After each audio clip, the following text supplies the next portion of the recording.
오늘 우리에게 주시는 하나님의 말씀은 요한복음 1장 1절부터 14절까지의 말씀입니다. 태초에 말씀이 계시니라. 이 말씀이 하나님과 함께 계셨으니 이 말씀은 곧 하나님이시니라. 그가 태초에 하나님과 함께 계셨고 만물이 그로 말미암아 지은 바 되었으니 지은 것이 하나도 그가 없이는 된 것이 없느니라. 그 안에 생명이 있었으니 이 생명은 사람들의 빛이라. 빛이 어둠에 비치되 어둠이 깨닫지 못하더라. 하나님께로부터 보내심을 받은 사람이 있으니 그의 이름은 요한이라. 그가 증언하러 왔으니 곧 빛에 대하여 증언하고 모든 사람이 자기로 말미암아 믿게 하려 함이라. 그는 이 빛이 아니요 이 빛에 대하여 증언하러 온 자라. 참 빛 곧 세상에 와서 각 사람에게 비추는 빛이 있었나니 그가 세상에 계셨으며 세상은 그로 말미암아 지은 바 되었으되 세상이 그를 알지 못하였고 자기 땅에 오매 자기 백성이 영접하지 아니하였으나 영접하는 자 곧 그 이름을 믿는 자들에게는 하나님의 자녀가 되는 권세를 주셨으니 이는 혈통으로나 육정으로나 사람의 뜻으로 나지 아니하고 오직 하나님께로부터 난 자들이니라.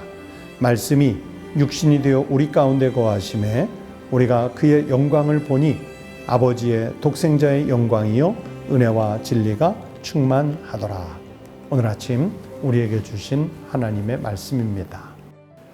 성도 여러분, 대림절 넷째 주간에 또 24번째 대림절 아침을 맞았습니다. 오늘도 성탄의 그 감격과 은혜를 기억하고 또 기다리면서 대림절, 이름 그대로 주님의 강림을 정말 간절히 기다리는 우리 거룩한 모든 믿음의 성도들이 꼭 되시기를 축복합니다. 여러분 오늘 생각해 보십시오. 여러분은 가슴에 또는 여러분의 마음속에 무엇을 품으셨습니까? 혹은 누구를 품고 계십니까? 여러분 그런 것 같아요. 우리는 인생을 살면서 내 가슴속에 누구를 품었느냐 또는 무엇을 품었느냐에 따라서 인생의 방향이 달라지고요. 또 성취하고자 하는 목적이 확연하게 달라지겠지요. 저는요 개인적으로요 청년 시절에 또 젊은 전도사 시절에 제 가슴속에 큰 영향을 끼쳤던 분이 설교 강단에서도 가끔 말씀드리는 대로 디트리 본회퍼라는 독일의 목사님이면서 신학자였습니다. 청년 시절, 신학생 시절에 이 디트리 본회퍼 목사님의 제자도라는 책, 혹은 나를 따르라, 혹은 윤리학, 신도의 공동생활 이런 책들을요 정말 얼마나 감동 깊게 읽었는지 모릅니다. 참 어떻게 보면 매우 어려운 책들이었는데 어렵다는 생각보다는 감동을 하면서 이분의 책들을 섭렵해 갔었습니다. 디트리 본회퍼 목사님은 독일 그 총통이었던 히틀러에 저항을 하다가 히틀러 죽기 일주일 전에 순교를 당한 그런 독일 고백교회의 지도자였었습니다. 그랬던 그가 우리 후세에 미친 기독교 신앙의 영향은 정말 대단하지요. 저도 이분의 책들을 읽으면서 마치 눈앞에 가르침을 받는 것처럼 이분의 그 마음, 그 신학적 사상들이 제 가슴 속에 많이 각인돼 있었습니다.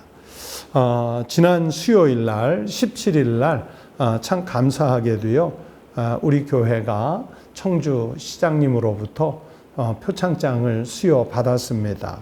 그 표창장을 주신 이유가 우리 청북교회가 우리 청주 시민들 그리고 지역 이웃들에게 사랑을 많이 베풀어 준 것에 대해서 청주시가 그 공로를 인정하고 우리에게 그 보답하는 마음으로 표창을 수여해 줬는데 그렇게 우리 교회가 지역 주민들, 이웃들에게 많은 사랑과 자비를 베풀 수 있는 그런 목회를 할 수 있도록 열심히 또 기도하고 동참해 주신 성도들에게 감사드리고 있습니다. 그런데요, 그렇게 할 수 있는 마음을 누가 제 가슴 속에 심어줬느냐? 바로 디트리 보네포 목사님. 그분이 타자를 위한, 즉 이웃을 위한 교회, 이웃을 위한 그리스도인의 삶을 각인시켜 주셨기 때문입니다.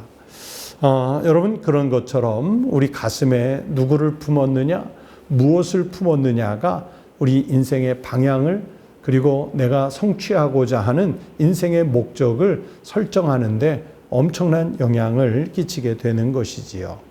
그런데 우리가 품어야 할 것 중에 가장 절정은 누구냐? 바로 우리 주님 예수 그리스도 그분 아니겠습니까?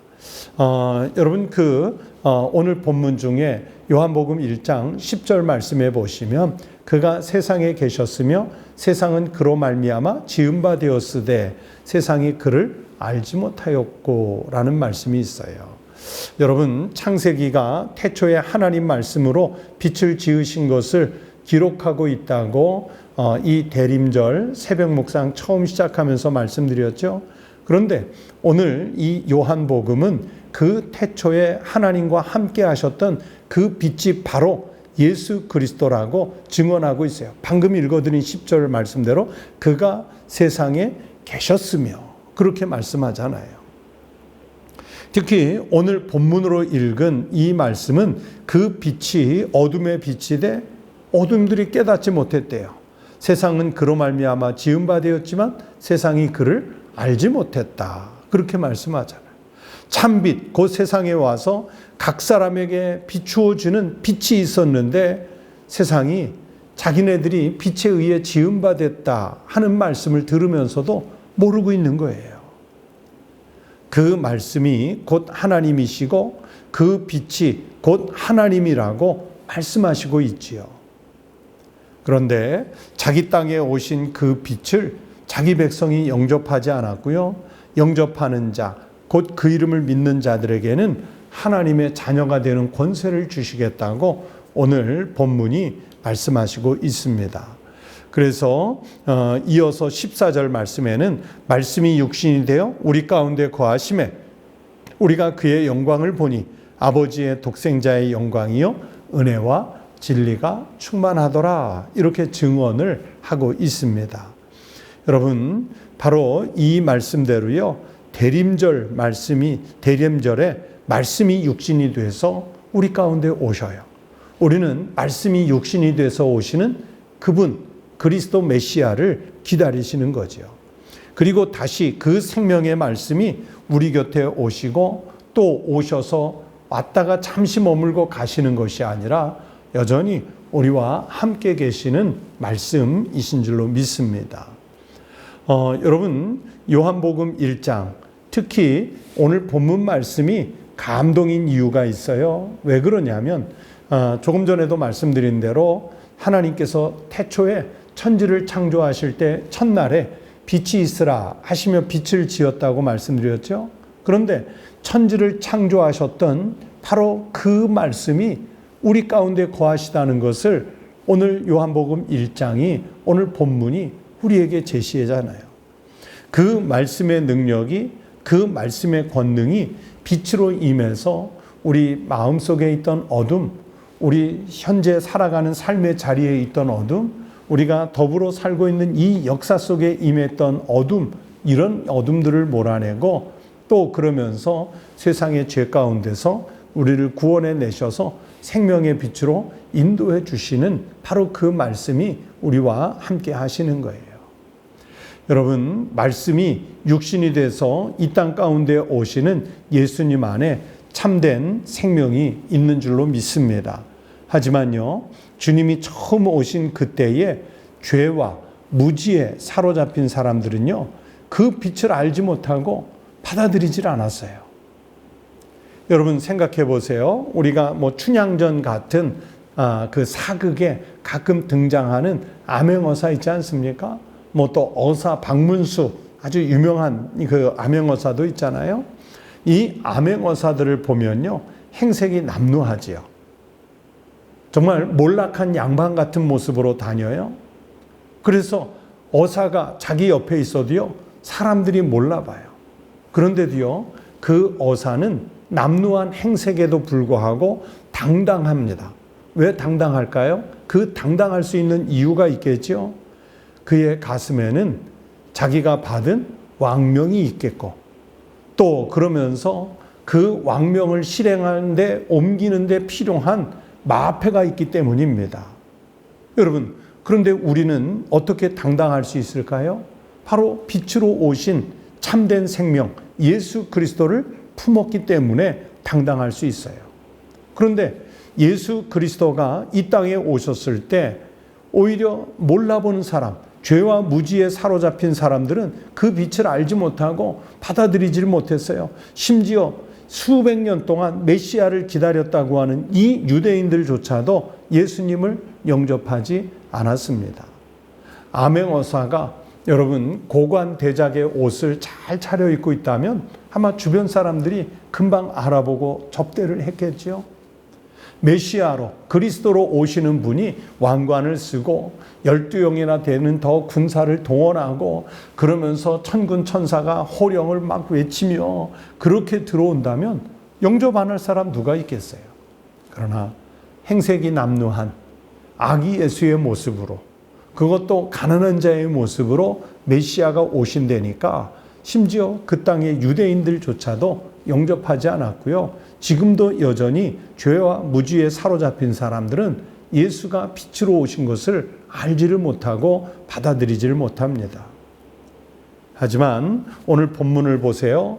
이 말씀에서 사도 요한은 희망적인 메시지를 전하고 있습니다. 어떻게? 그 빛 대신 예수를 영접하는 자들에게는 어떤 권세를 주십니까? 하나님의 자녀가 되는 권세를 주게 된다고 선포하고 있습니다. 이것은 예수 그리스도를 믿고 따르는 자들이 어둠의 속박에서 벗어나 하나님의 생명의 빛 가운데 거하는 새로운 피조물이 될 수 있다는, 새로운 창조물이 될 수 있다는 것을 의미하는 말씀입니다. 성도 여러분, 오늘날 우리가 사는 세상에는요, 정말 물질 만능주의가 만연해 있습니다. 돈이 최고, 또 물질이 최고, 눈에 보이는 현상이 최고, 이러면서 이 만모니즘이 온 세상을 지배해요. 그런데 그럴수록 세상은 더 절망에, 더 혼돈에 빠져들고요. 보세요. 그 만모니즘이 지배할수록 갈등이, 분열이 막 폭발하고 있습니다. 하지만 이런 그 물질 만능의 시대 속에도요, 예수님은 변함없이 참된 빛으로, 생명으로 우리에게 다가오고 계시는 줄로 믿습니다. 그래서 그 빛이 되시는 예수님을 우리가 믿음의 고백으로 영접하면, 가슴으로 영접하면 우리 안에 삶의 질서가 회복돼요. 그리고 내가 왜 살아야 하는지 진정한 삶의 의미를 발견할 수 있게 되고요. 그러면서 내가 살아가야 할 인생의 삶의 목적을 제대로 설정할 수 있게 만들어 주십니다. 여러분, 제가 처음 시작하면서 우리 가슴에 누구를 품었느냐, 또 무엇을 품었느냐에 따라서 인생의 방향과 목적이 달라진다고 말씀드렸죠. 여러분에게 지금 누가 주인공입니까? 여러분은 누구를 품으셨습니까? 여러분은 무엇을 품으셨습니까? 오늘도 나에게 다가오시는 우리 주님, 나의 생명을 살리시고 그러면서 인류의 죄악을 구원하시려고 하는 그 우리에게 찾아오시는 주님을 마음으로 신앙 고백으로 반드시 영접하시기 바랍니다. 그래서 우리 성도들의 삶의 질서가 회복되고 삶의 의미가 발견되고 삶의 목적을 되찾는 놀라운 은혜와 감동을 누리실 수 있기를 축복합니다. 하나님의 말씀이 우리 가운데 거하시는 은혜와 감동으로 오늘도 사시고 이번 성탄도 맞이하시기를 우리 주의 이름으로 축원합니다. 기도하시겠습니다. 하나님 아버지, 말씀이 육신이 되어 우리 가운데 친히 찾아오시고 우리가 찾아오신 우리 주님, 그 빛 가운데 거함으로 인하여 하나님의 자녀가 되는 권세를 얻을 수 있게 된 줄로 믿습니다. 우리 주님 예수 그리스도께서 말씀으로 빛으로 우리에게 친히 오셨건만 여전히 주님을 영접하지 못하고 하나님 없는 채로 아니 오히려 주님을 부인하며 살아가는 이 무수한 사람들이 있습니다. 그 속에서 하나님, 우리의 믿음이 어떤 위기와 곤고 속에서도 지켜질 수 있게 하시고 주님이 우리에게 주신 생명으로 우리 주님 예수 그리스도를 증언하는 증인의 삶을 살아갈 수 있게 하여 주시옵소서. 말씀이 우리 가운데 오셔서 우리와 함께 거하시니 아버지 하나님, 우리가 주님의 영광을 볼 수 있게 하시고 아버지의 독생자의 은혜와 영광, 은혜와 진리, 우리가 그 말씀으로 충만한 삶을 살아가게 하여 주시옵소서. 하나님의 자녀답게 하나님께는 영광을 돌리고 세상에서는 우리가 또 빛이 되는 거룩한 삶을 살아갈 수 있게 하여 주시옵소서. 하나님 아버지, 나로 인하여 어둠의 일들이 주님께 밝혀지고 그러면서 하나님 앞에 또 세상 앞에 우리가 주님의 자녀로서 빛된 인생이 되게 하여 주시옵소서. 그리고 복음의 증인으로서 우리가 한 사람 한 사람의 영혼들에게 주님을 선포하여 그 영혼까지 살리는 역사가 일어나게 하여 주시옵소서. 금년 대림절을 여기까지 지키신 하나님 감사합니다. 이제 성탄을 눈앞에 두고 우리 성도들 대림절 기간 더 은혜롭게 지낼 수 있게 하시고 또 한 해를 마무리하는 시점에서 금년 한 해 잘 정리할 수 있게 하시고 새해에 우리에게 부으실 은혜와 감동과 축복을 기대하게 하여 주시옵소서. 오늘 하루도 주님과 동행하는 삶을 살기 원하오며 예수 그리스도의 이름으로 간절히 기도드리옵나이다. 아멘. 네, 오늘 성경 말씀을 생각하시면서 내 삶 가운데 드러나야 할 어둠의 일들이 있으면 주님 앞에 내어놓고 회개하는 기도를 드리시겠습니다. 그리고 또 이 복음을 듣지 못한 세상, 복음을 여전히 듣지 못한 우리 이웃들에게 예수 그리스도가 이곳에 오시는 그 복음이 전해지고 한 영혼 한 영혼 생명을 살리는 영혼 구원의 역사가 일어날 수 있게 해달라고 기도하십시오. 여러분의 가족 중에, 친구 중에, 동료 중에, 이웃 중에 믿지 않는 이들에게 누가 복음 전하겠습니까? 내가 그들에게 말씀으로 우리에게 오시는 예수님을 전해서 영혼 구원의 역사가 일어나게 해달라고 기도하십시오. 또 교회들이 우리들끼리만 모이는 공동체가 아니라 영혼을 구원하는 그런 생명 구원선이 되는 교회가 되도록 교회를 위해서 또 한국교회 모든 교회들을 위해서 기도해 주십시오.